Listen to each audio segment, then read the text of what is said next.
What is Kerberos? Kerberos is a network protocol that works on a client-server model and uses secret key cryptography. It works on the principle of granting and requesting tickets to and from different nodes connected on the network to identify themselves.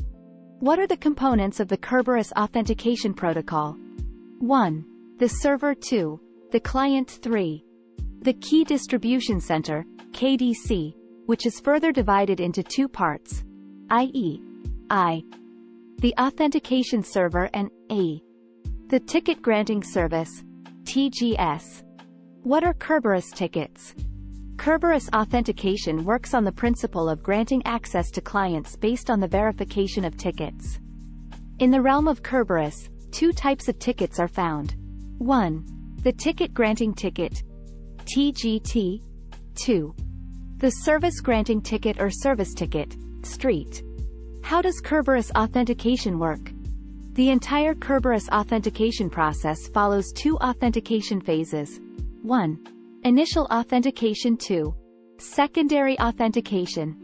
Kerberos is a critical part of the security infrastructure for many organizations. Without it, authentication and authorization would be far more difficult to manage. Security assessments are an important way to identify vulnerabilities in Kerberos deployments and fix them before they can be exploited. Learn from our experts how to mitigate the top cybersecurity challenges of today.